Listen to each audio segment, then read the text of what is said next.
वालेकुम। तो कैसे हैं आप सब? आप यहाँ आके देखें ज़रा ये मेरी छोटी बेटी को इसके बहन भाई पता नहीं क्या बनाए रखते हैं और उसको समझ ही नहीं आती मेरे साथ हो क्या रहा है।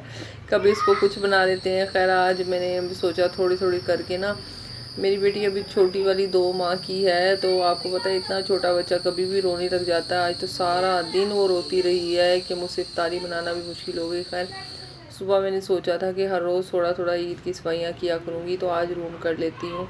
तो यहाँ मैं ईद की सफाई में मसरूफ़ थी और जैसे दरवाजे वगैरह मैंने साफ़ किए और ना फिर उसके बाद बच्चे हाथ लगा लेते हैं। बच्चे मेरे काफ़ी छोटे हैं, आपको मालूम है। और यहाँ पे मैंने दरवाजे और थोड़ी सी दीवार साफ़ की थी जहाँ से मतलब बच्चे पेंसिल्स वगैरह लगा देते हैं। फिर उसके बाद बेड शीट चूँकि चेंज करनी थी, फिर मैं उसके ऊपर ही खड़ी हो गई थी। तो फिर मेरी जो सीलिंग है वो बेड पे खड़े होना, पंखे तक मेरा इजीली हाथ चला जाता है। तो मैं बेड पे खड़े होकर मैंने सोचा फ़ैन भी साफ़ कर लूँ। फ़ैन इतना गंदा नहीं था क्योंकि अभी फ़ैन चलना स्टार्ट हुए हैं, तो मिट्टी वगैरह इतनी कैच नहीं कर रहा था। तो फिर पहले मैंने सूखे कपड़े से किया, फिर सरफ की टाँकी मार के इसको भी साफ़ कर दिया। और फिर उसके बाद बाहर आ गई। वहाँ पे मेरा शोकेस है, इसे बर्तनों वाली अलमारी कहते हैं। आप उसे क्या कहते हैं आप मुझे ज़रूर बताइएगा। यहाँ फिर एक हिस्सा तो मुझे कुछ बेहतर लग रहा था, दूसरा हिस्सा उसका शीशा काफ़ी टाइम से उतरा हुआ है, बस लगवा ही नहीं होता। शीशा है, इसी वजह से भी डस्ट ज़्यादा जाती है। तो फिर मैंने कहा इस हिस्से के बर्तन साफ़ कर लेती हूँ। पहले मैंने ऊपर वाला कपड़ा चेंज किया, ऊपर मेरे हॉटपॉट वगैरह का सेट रखा हुआ तो उस पर मिट्टी बहुत चढ़ जाती है। तो मैंने पहले वाला कपड़ा उतार दिया। उफ़ अल्लाह, इतनी मिट्टी चढ़ी हुई थी उसके ऊपर कि उसको झाड़ने को भी दिल नहीं चाह रहा था। फिर मैंने कहा इसे बाद में आहिस्ता आहिस्ता झाड़ूंगी जब बच्चे वगैरह रोवे हैं। ये देखे मैं यहाँ पे फिर मैंने दूसरा कपड़ा इसके ऊपर चीज़ों को कवर कर दिया। और फिर उसके बाद ही देखें कपड़े की लंबाई ज़्यादा थी, चौड़ाई कम थी, तो वाइपर से पीछे फंसा रही थी क्योंकि थोड़ी सी हवा चलती है तो कपड़ा फ़ौरन उतर के नीचे गिर जाता है। और इस तरह से चीज़ें कवर भी रहती हैं और अच्छी सही भी लगती हैं, वरना तो बहुत बुरी लगी इस तरह चीज़ें। देखें एक साइड पे मैं लगा रही हूँ, दूसरी साइड पे से उतरे जा रहा है। आप बताएं आपने ईद की सफाइयाँ कर ली हैं और आप किस तरह से मैनेज करते हैं वो छोटे बच्चों के साथ, तो मुझे कमेंट में ज़रूर बताइएगा। तो यहाँ पे मैंने एक साइड कवर कर ली, फिर उसके बाद ही मैंने दूसरे हिस्से को अच्छे से कवर किया है और साथ में फिर मैंने बर्तन निकालने शुरू कर दिए हर जगह से। मतलब सारी अलमारी पहले मैंने सेकंड फर्स्ट पोर्शन मैंने सोचा कल करूँगी क्योंकि उसमें सारी चीनी के बर्तन है, तो हैवी बर्तनों को एक ही दफ़ा कर लूँगी। साथ में मैंने ये कस्टर्ड सेट भी निकालना था, ये भी इसकी ज़रूरत पड़ेगी। तो फिर मैंने कहा साथ साफ़ भी हो जाएगा और साथ अलमारी भी साफ़ कर लेती हूँ, उसको भी बाहर निकाल के आगे को रख लेती हूँ ताकि ईद वाले दिन निकालने में मुश्किल ना हो।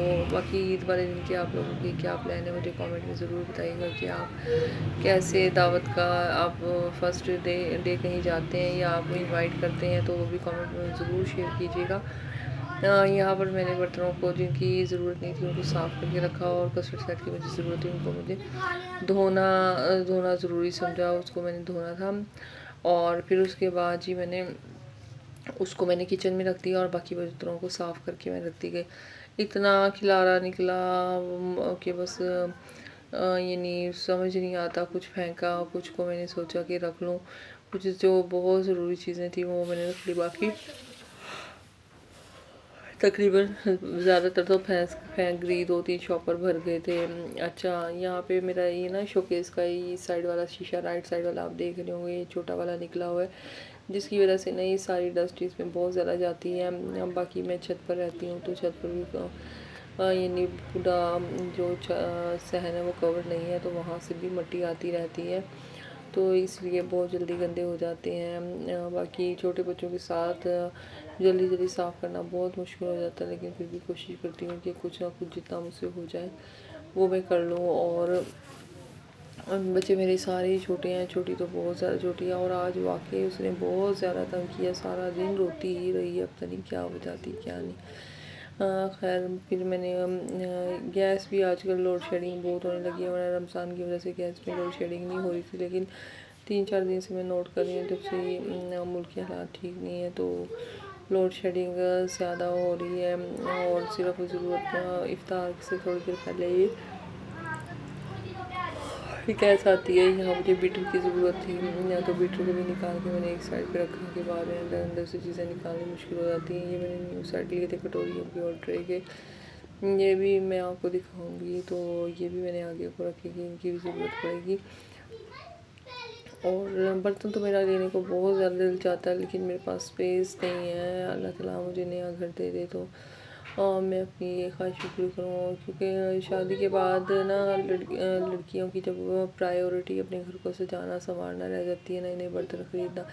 जैसे शादी से पहले हमें ज्वेलरी कपड़े वगैरह का बहुत ज़्यादा शौक़ होता है, इसी तरह शादी के बाद हमारे एक शौक़ में इजाफा हो जाता है, वो होता है नई नई घर को सजाने की चीज़ें ख़रीदना, बर्तन ख़रीदना। तो मेरे पास जगह नहीं है बर्तन तो ख़रीदने को मेरा बहुत ज़्यादा दिल चाहता है, लेकिन जगह ना होने की वजह से मैं नहीं ख़रीद पाती। इसी तरह फिर मैंने काम बीच में छोड़ा और जल्दी जल्दी जाके मैं बच्चों के लिए शवारमा बनाना था, तो चीज़ें भी लेकर आनी थी।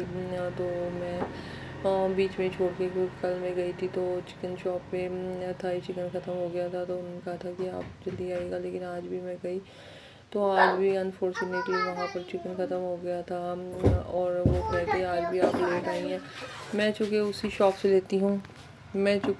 से चिकन लेती हूँ, तो वहाँ पर बिल्कुल सोल्ड आउट हो गया था, तो इसलिए मैंने फिर सारी जगह में ढूंढती रही। वापस आई तो मेरी छोटी बेटी रो रही थी इज़रा, और दरमियान वाली भी रो रही थी। उनकी आपस में लड़ाई हो गई थी। छोटे हैं ना बच्चे, मिनट में लड़ाई हो जाती है। यहाँ कामयाब की तैयारी कर रहा है, और ये देखें यहाँ बेडशीट वगैरह सेट कर रहा है, और खुद ही सेट करके कहता है देखो मामा ने सही सेट किया। उसके बाद तकिए वगैरह भी इसने सेट कर दिए, और ये देखिए, और फिर उसके बाद सारे तकिए सेट करने के बाद बाहर ब्रश करने चले गए। Bye bye.